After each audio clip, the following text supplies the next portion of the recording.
झेणु त ता झेणु तारी त झेणा झेणु तारी झेणा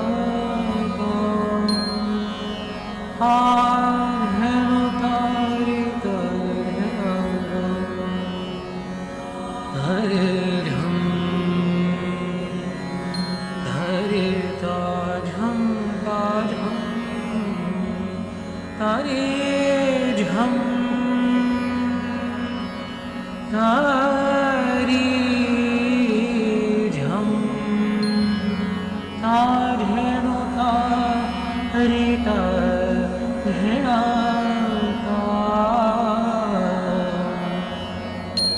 झेणु झेणु झेणा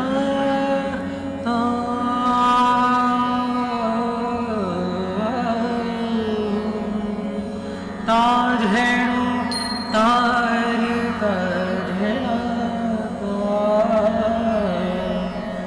हरे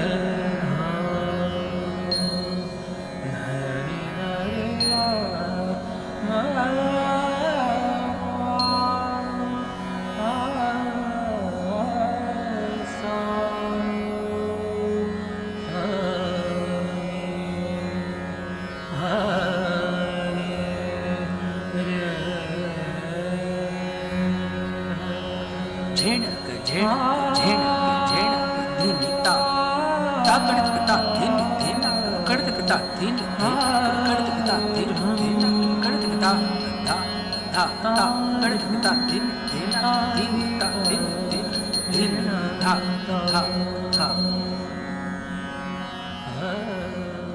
Black blood of a star, bent light, or as we say, woman. Black blood of a star, bent light, or as we say, woman. Music coming from afar or within, and you know not. Skirts flaring, miniature circles of ardor, fertility of glances, chances, your dance as misplaced. Laughter and blue wrists where your troubles return into a praise, echo, saint song. Black blood of a star, bent light, or as we say, woman. Mira says, my marriage was a scandal. My love never was. You spy a silver flute seducing sorrows and prefer your own drum, devotion as an alphabet without a final letter. Black blood of a star, bent light, or as we say, woman. Women astonish you, and then you become one. Women astonish you, and then you become one. Women astonish you, and then you become one.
प्यारे दर्शन दीजो आए प्यारे दर्शन दीजो आए तुम बिना रेहा नहीं जा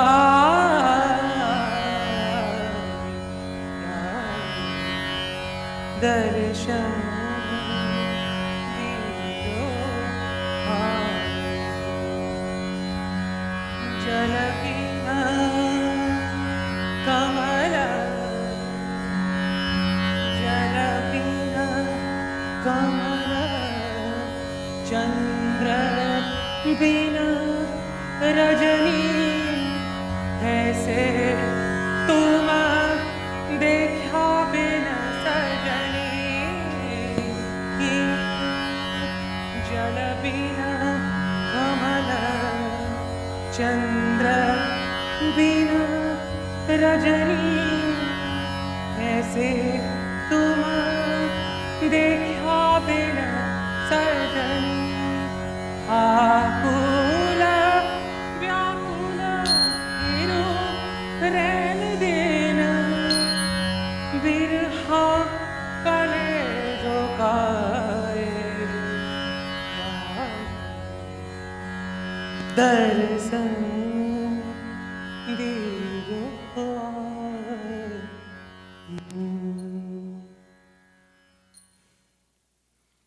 Mira pulls a fish out from the banks of the Yamuna.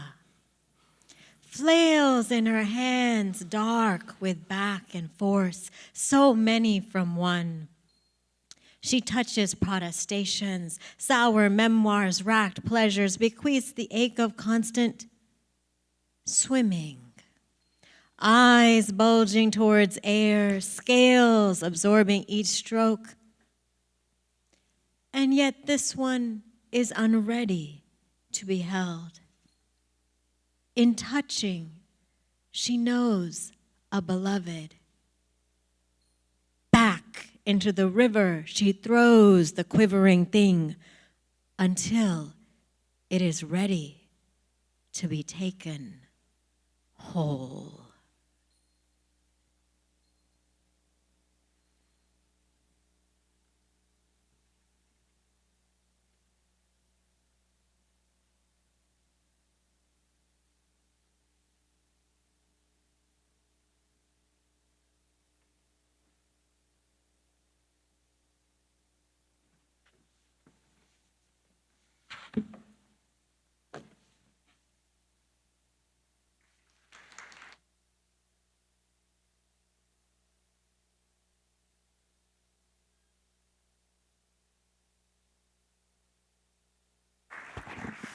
Can we get another big round of applause for Aditi and Kuldeep? Thank you. So maybe take a moment and at your table, just share with your table, what did you notice? What struck you? And then we'll come back in just a minute. So thank you for sharing with your table. Can you thank your table mates for listening and being in conversation? Awesome. So this book, Miracle Marks, took 12 years to be birthed and come into being. And the poems speak to many things, including some of the ones you heard. But there's a series of poems utilizing the goddess Saraswati, who is the goddess of arts in Hinduism, and also happens to be the name of my grandmothers. Both of them were named some version of Saraswati. So I say, even though I'm the first artist that I know of in my family, it was already there in the lineage. So this poem came into being after I read this story about a woman who committed suicide after also killing her 2 kids. And the story talks about how the social worker said that she and her husband had gotten into a fight And at times it got physical. They had a heated argument last night, too. And so one of the ways in which I've done work in nonprofits is working around intimate violence. Particularly, I used to run an organization called Saki for South Asian Women, which works with the South Asian community. And there's an organization here in New Jersey called Manavi that many of you might know of that also does similar work. So this poem is called The Way You Have Folded Laundry, Saraswati Folds Continents. A monsoon born, she lays out a sari of lakes molting. She hums the first lullaby she ever heard. Can you caress sunset? Your clothes refuse to fold symmetrically. They have too many stories to be squared and tucked away. Each curve of a woman's breast is drizzle. Each reverie, rumpled rains born as throat. Water can shape your skin the way your regrets tied your beliefs. You want to be more than a mantle, a man's public. Such secrets can only be captured by rope, topography of rungs, ascending heaven as dark sees birth. Flattened against a floor, our scars yet stick out. As you lengthen knots, you pray your soul has found a new river, the way you hope no daughter is ever stuck in this machine we call a home, each compromise an unbirthing, each argument a dry shore, ribs before prayer. May you each now have new bodies with new relations, knowing continents move through lifetimes, that once river provided dancing ground, sisters chattering secrets, dark anemone swimming through our veins. Ache is a memory of ocean. Today, hope the laundry is dry, stacked neat, your children playing. Fear only what tomorrow does not bring, the sorrows you never got to hold.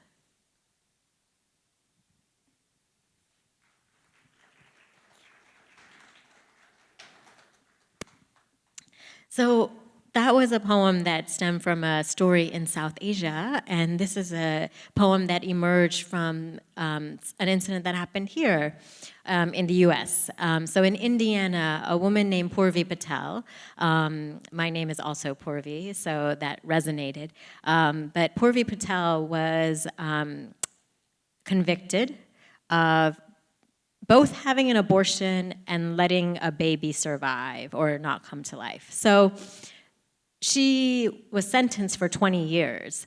And luckily, in 2016 or so, in appeal, that sentence was overturned. So here is the epigraph to that poem.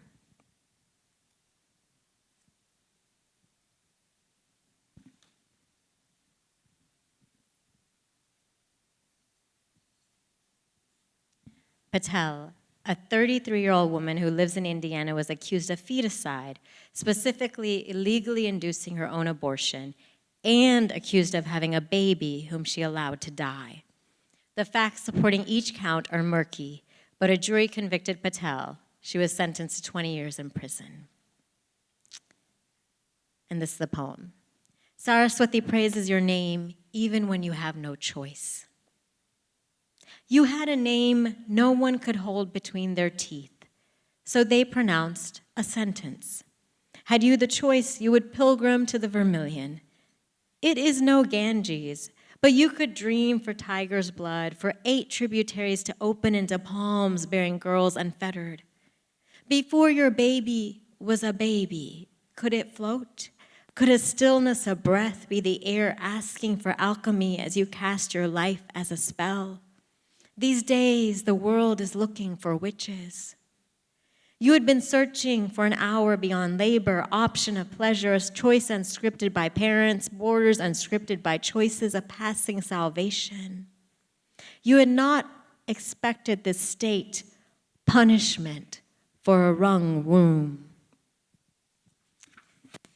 These days, you mourn. When you are free, you won't be able to bear the children you wanted. In silence, you pronounce your name as if it came from the crucible of river, from the first throat broken into a cobra of desiccated streams.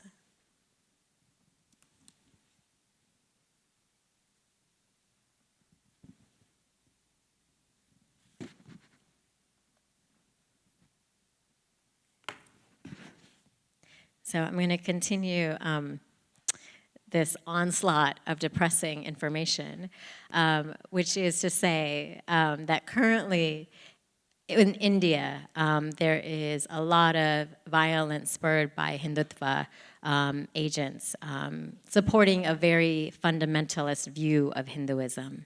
And so as part of that violence, a number of Muslim Indians have been murdered.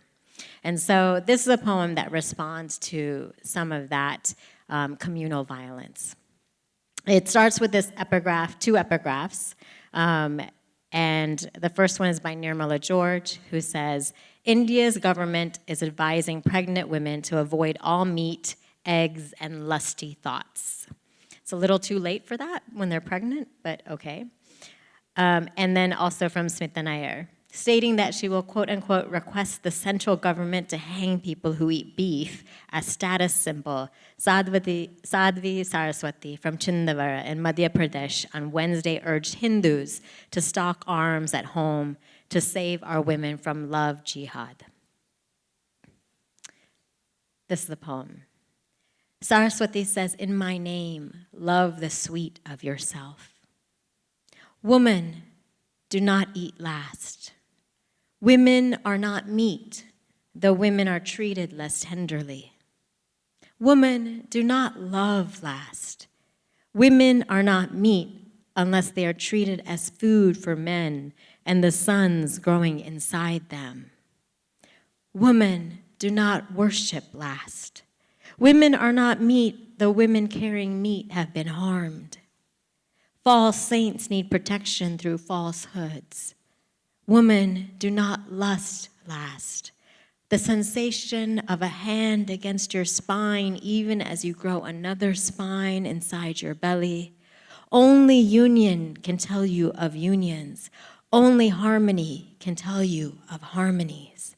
How would the world know itself otherwise? Drop the arms in your arms, bear vina. Such arms are worth my name. Sweet water pot pitched to pour songs and spring ecstasies. Love the river of her that courses into you. Love the river of her that courses into you. Thank you. So one of the ways that I think that we can help move again towards equity, respond to the violence in our culture is through art and creating art as a way of action. So I wanted to give you a chance in the spirit of action. So this is kind of unscripted and more playful. So here's your opportunity. If anyone wants to throw out a word, and then I will read a poem from one of my books in response to that word. Love.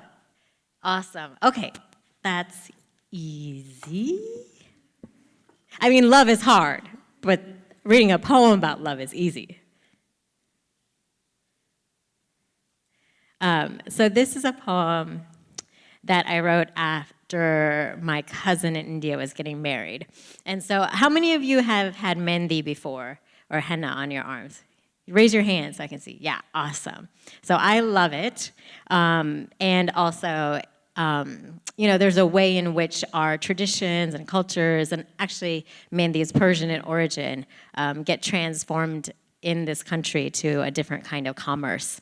So this epigraph is from an ad for a company that no longer exists called Aura Project. And here's the epigraph. One wonders if Gwen Stefani of the band No Doubt and the artist formerly known as Prince know the meaning behind their freshly minted body hennas. While hennas may be all the rage, the meaning beyond the tradition goes much deeper. The ancient Indian art of body painting called Mehndi, actually Persian in origin, initially reserved for bridal ceremonies and spiritual occasions, has become the hot new way to adorn oneself without committing to a permanent tattoo or wearing jewelry.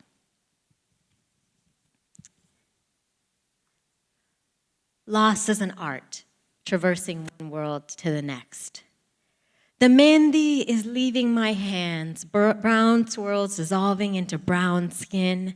Somewhere you are traveling through new architecture, celebrating a companionate life in new cities. If blind, you could see through your hands a universe etched in your palms. Your ankles are rust vines of buds and leaves. I envision him leaning to the hotel tub, washing the grime of the city from your feet, soap separated from the stencil. Love's imprint lasts long when the fingers rejoice, when the body's art is treasure. Sap travels beyond root, cones can be rolled here or there, a technology. Here, West Village women henna their breasts before marriage, etching coarse veins onto skins, parlors painting commerce from the sacred.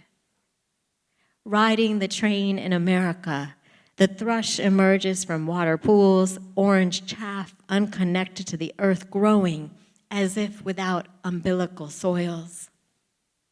Do the roots dissolve through inebriation like my henna lines growing wildflowers at the tub?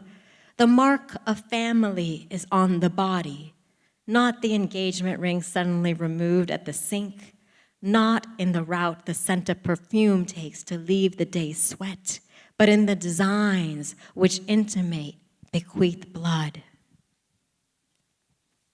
When the liquid paint hits skin, it is a cold separation, the memory of hundreds of daughters walking towards a foreign house, parents looking askance, blurred.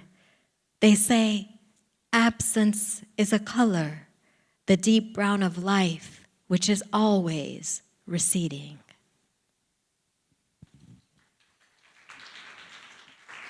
Thank you. Okay, other words. Family. Oh, okay, this is fun.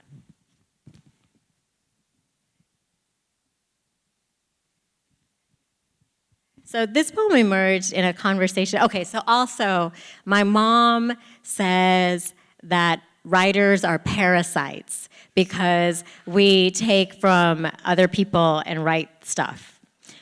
And this is evidence of her opinion of that.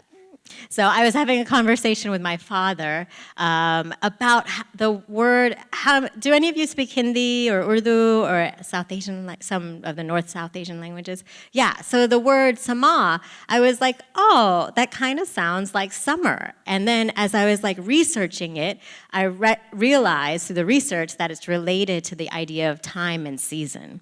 And you know, the word kal means both yesterday and tomorrow, which is always so confusing, right? So I thought that was so interesting. So this is a poem that came out of that conversation. Passing summer, sama passing. For weeks now, we have been hoping for heat, pleading the rains to cease. Summer is slow to arrive this year.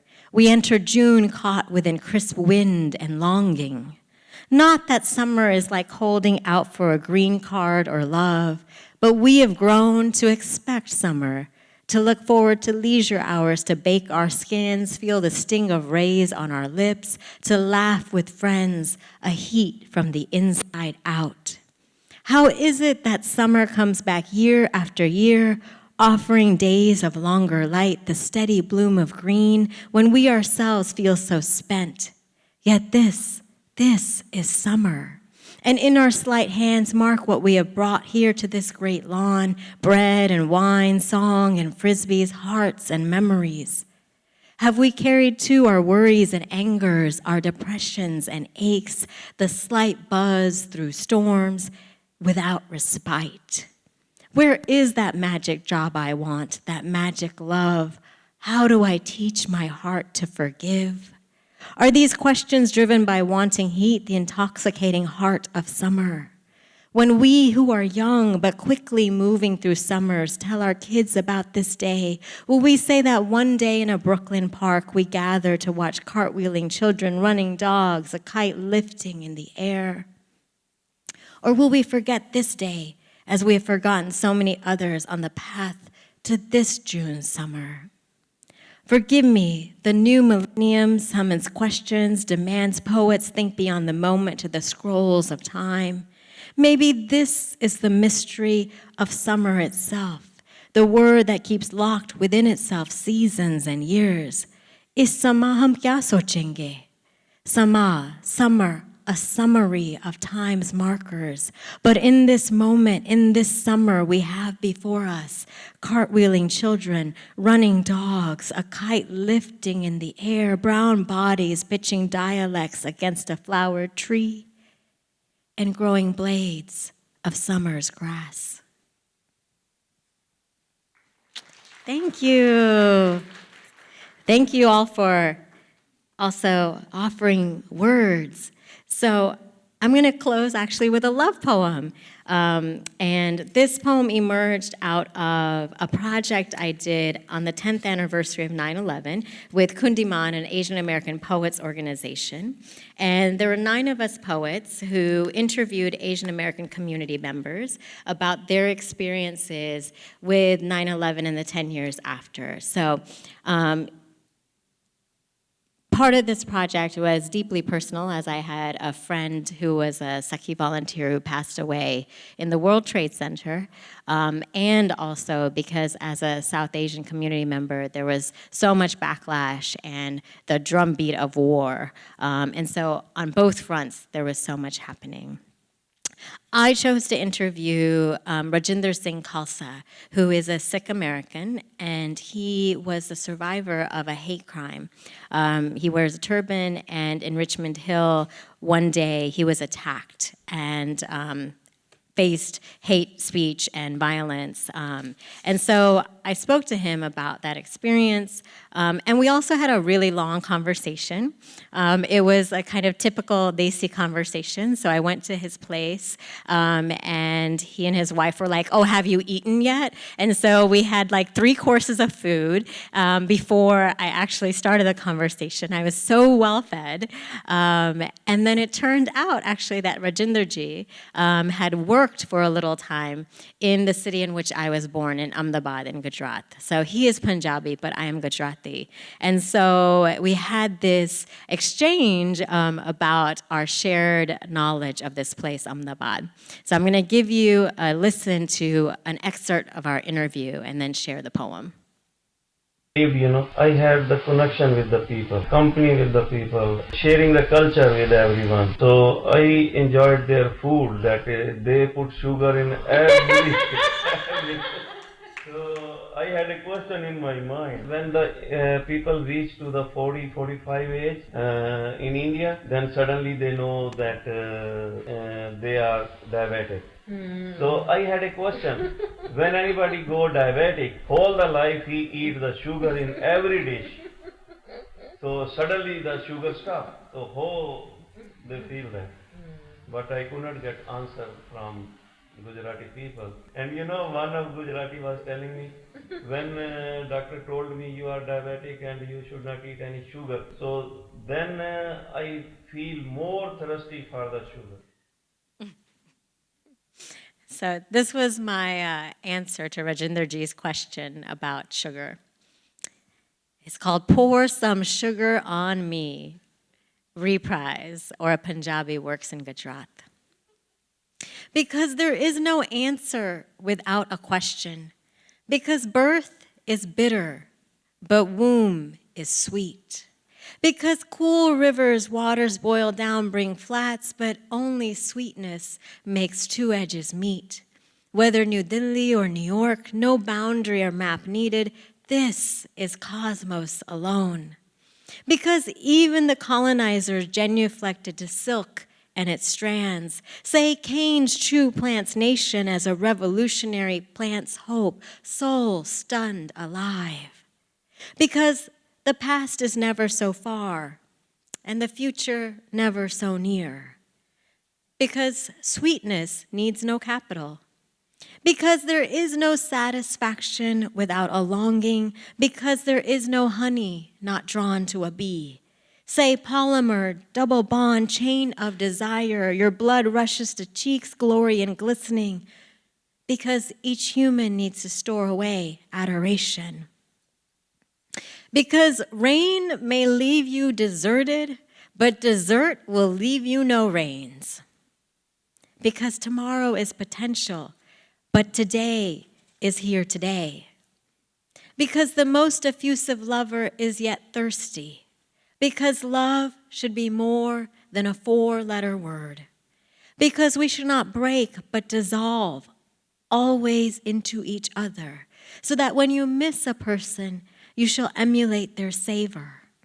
Because absence needs none, but presence cannot bear without it. As beauty is in the eye of the beholder, but sweetness in the beheld. Since we all need permission to live. Because dust trusts day to return, so then you too may awake. Say, I follow the sun, but only your horizon quenches night.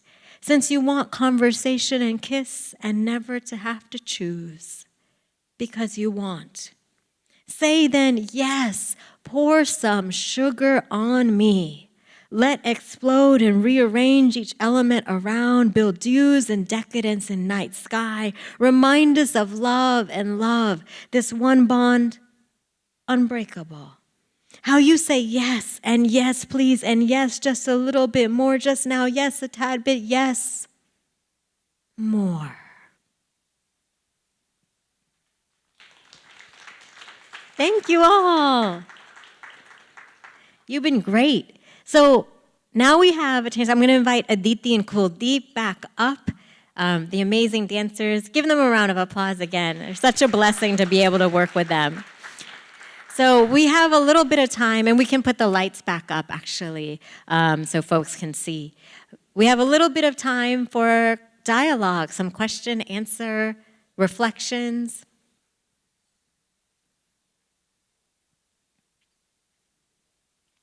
Okay, I have an idea. So at your table, go ahead and think of one question or one reflection that you've had so far from the evening. And then we'll come back in a minute.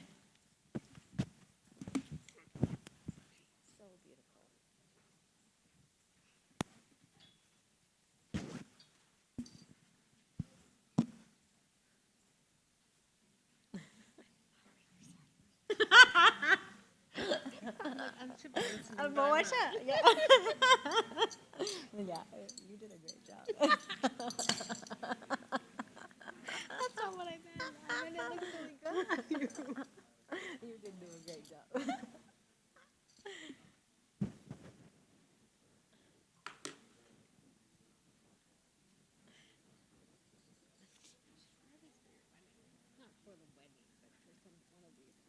I know. You know the thing is that Saris are like powerful, formal, and yet you can make them fun. yes, totally. Yeah, I know. I was gonna wear this for the Grashanti, but my mom has this other one that I haven't yet worn. So I was like, whatever. Yeah, that's their thing. So yeah. Or you do what your mom does. All right, great. Troy, do you have a mic by chance? Oh, yeah, we can share one too. Yeah. Here. Awesome. All right. Are there any questions or reflections or comments we'd love to hear for any of us? Oh, I see a hand back there.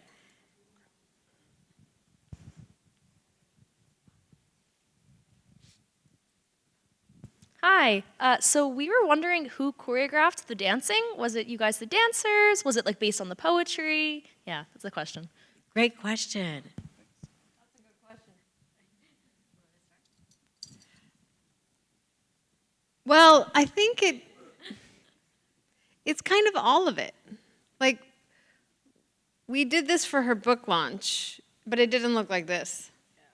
So we actually, it kind of came about from like a lot of conversations about her poetry and what things she was trying to say or what were the influences of each poem for when she had the Miracle Marks book release. And then Kuldeep and I both are trained similarly and differently. So then our individual trainings and information and knowledge would come in. And so then the three of us would collaborate about what works, what doesn't work, make sure you do this, don't do that, like that kind of thing. But what we did when was that, June? June, and what we did today are totally different. Partly because I don't remember what we did in June. Not partly, mainly.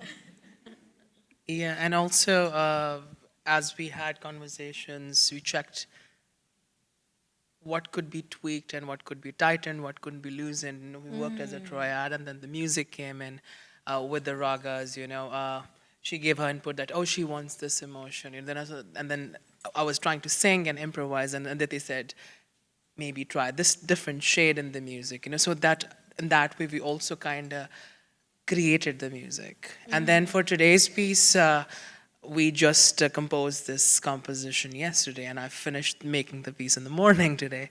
You're not the only ones who do everything last minute, is the moral of this But story. you know, as Aditi said, the structure was pretty much determined since last year.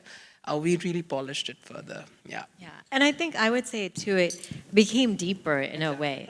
You know, so I feel like every time, you know, there's something beautiful when you circle back and reflect, and something in relationship. You know, even I was so struck so many years ago by Georgia O'Keeffe and All the Flowers. And, you know, I think I had been reflecting on my own, like, obsessions as a writer, that I'm obsessed about the same things over and over, time and politics, and, you know, is that something that's going to dry out at some point? And I got such kind of validation from looking at her work and kind of recognizing, when you practice something over and over, it can actually become deeper over time, and you have new ways of relating to it. So I think it was such a joy. Like, I've also had a very long friendship with Aditi, and so, you know, that builds a relationship and vocabulary already. The personal is also artistic and, you know, political in that way. And I've so admired Kuldeep's work.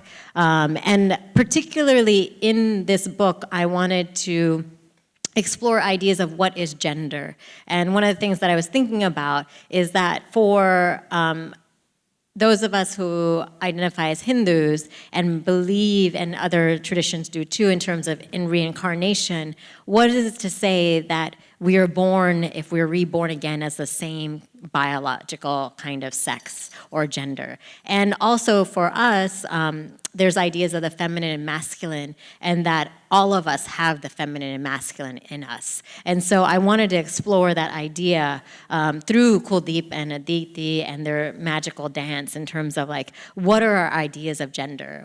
Who can be devotional? And really, again, like, thinking, like, in the kind of sense of devotion to God, all of us are devotees, all of us are feminine in that way. That was a long answer to your question. Yeah, I think adding that to further, 2 points I'll add to it is the way Purvi chose me and Aditi. I think because we relate in many ways in terms of, you know, what we seek. It is not just what you do here. Yes. Is something delicate, lyrical. You know, years have gone. Aditi has spent decade and a half and more than that learning the form. And, you know... He is the youngest, can you tell?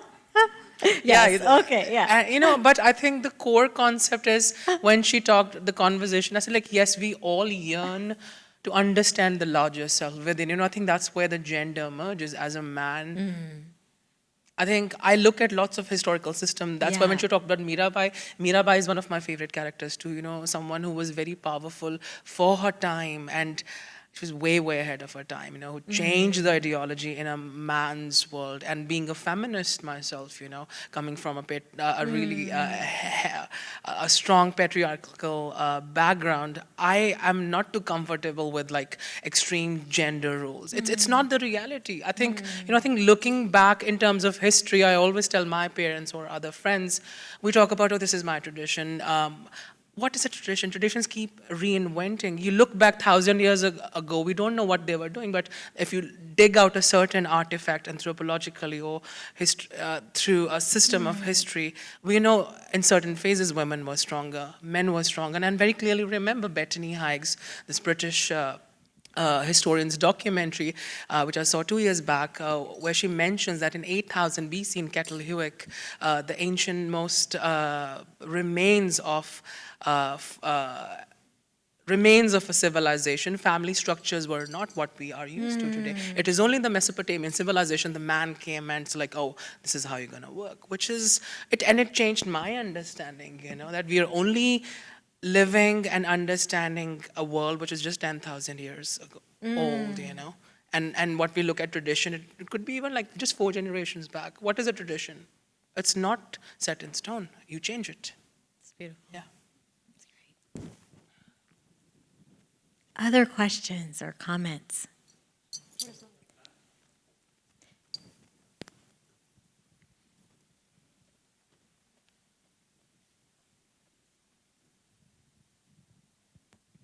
Hi, I was wondering, do you write your poetry based on how you want it to be performed, or do you write it and then kind of figure out how you're going to perform it afterwards? It's a great question. So I think for me, sound is very important. So when I'm writing, there's like a soundscape already forming. And this collaboration emerged after the poems were done. The book was already sent to the publisher. So the first poem that I shared from the book on the page does not read the way I performed it. So that also emerged in the collaboration. So the repetition, the kind of use of language morphed with the performance of it. So I think in some ways, like the same way that books to films aren't the same incarnation, similarly, I think the poetry to a cross-media collaboration is not the same text in some ways. But I am always thinking when I'm writing about sound. And so that is a really important part of the work from jump. And I have another question, if you don't mind. I was wondering, like, obviously when you grow as a writer, you have to kind of let go of certain ideas and, like, you grow and your perspective changes. Did you have any themes or, like, occurrences in your life that kind of transcended that and you just wound up revisiting it later in life as you grew as a writer? That's a really good question. I mean, I think I'm still struggling with some of that. Thank you for that question. I feel like it took me a really long time to call myself a writer, and I think that only really emerged after my second book came out. My first book came out in 2006. And I think what I realized, and some of you might relate to this, like within my family and community, sharing things about your family is not really something that people are excited about. So, I think there's a lot of kind of secrecy or just a lot of not sharing. And so I think kind of breaking beyond that was like a huge piece of it. And I think I realized like something, and you talked about sort of the lyrical, and I think that's again something that connects us all in our approach to artistry. And I think for me, the sensual has always been important, but actually I'm now working in some ways to be more plain in my language, to like not let the emotion or the truth hide behind the lyricism. So that's something I'm still practicing. Did you want to add to that, Kuldeep? Yeah, in relationship to dance, which Aditi will also, I think, will always relate because we come from same system, but 2 different branches of dance making, what India is, where in our methodology of making dance, whether it was in the past or whether it's in the present, it's the same because the time changes, but the ideas and the human emotions retain the same. Love stays the same. Anger, pain, suffering is the same. Whether you were born in 300 BC or whether will be born 300 years after from today's time. So when we create dance, as she talked about poetry, she thinks in terms of sound. In Indian dance, we do think of word, text, and sound together. It's part of the same, I would call DNA helical. It's not separate. So it's a you think and then you make. It's not like you pick up a song and you dance. You pick up a piece of literature, you work according to your ideology, what you think in that piece, and in that way, that piece, whether it is a prose or whether it's a piece of poetry, it eventually becomes poetry because you're giving multiple suggestions to it, so, and that's what poetry is. Yeah. Yeah, I mean, yes, I agree with all this. One of the things that keeps coming up for me is about something that you said also, is that when you create art, it, in essence, well, art is obviously a response to many things that's happening in the world, but also it's, in a sense, it's creation, right? Like that's another way to think about it, that art is a creative act. And in creating, as you talked about Purvi Patel, it can also be subversive in that way. Every time, what Kuldeep just said, that every time that we revisit something, in some sense it's a recreation, it's a rebirth. So all those themes that Purvi has been talking about in her book, about birth and rebirth and life, death, all these, they kind of manifest in one performance altogether, right? It's like a little micro of the macro. Does that make sense? At least that's how I see it, is that every time, I mean, I joke that I don't remember what I did in June, but it's also a chance to go deeper. It's a chance to be reborn, maybe as a better dancer, but be reborn and have another chance to create.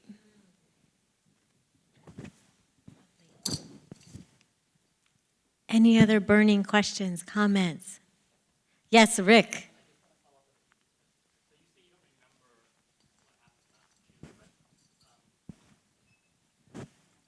I just want to invite you to elaborate more on not your mental memory, but your body. Yeah. And how it remembers. Ooh, and that's how lovely. Right. that informs the way that you guys have Worked. worked with transforming this performance. Yes. So that is, yeah, that's a good question. Yes, I don't intellectually remember. Viscerally, physically, I do remember. And then when I move, I remember, I intellectually remember. So there is I mean, on the surface, it could be called muscle memory, like people talk about that, but there's a knowing that occurs after years of doing the same thing. So even though we just talked about creation, it's not always a brand new thing. There's an element of practice and doing it again and again and again, to the point where you don't intellectually know, but you do trust that your body knows. And that is a beautiful thing. It's also extremely elusive. There are times when you don't trust the embodied knowledge, and that can feel really unsettling when you're used to like from here knowing, like it's inside somewhere that's actually what art is. Like there's a place where it goes on the other side of language, that it's on this other side of knowing. Does that answer your question? Okay. Yeah, I think I can add something to in my own way. As Aditi said, yes, muscle memory. I think also I would see it as permutations, because we keep doing it, we keep thinking it. For me, like I dance, I live it. 24/7. I'm thinking this movement, how I would react into a certain situation because of the text or the systems of literature which I'm interested in, and the sound, because I make sound and I practice my sound regularly in Indian classical music. So I see Indian classical music, dance, not as just movement, but a physical manifestation of the sound, So I live it, and when this time when we visited it after, and I was like, oh yeah, these are the combinations we had. So I see it in terms of permutations and rearrangement of units, where muscle memory does play a role, yeah. Awesome. Well, give yourselves a round of applause for all your amazing questions. Thank you so much.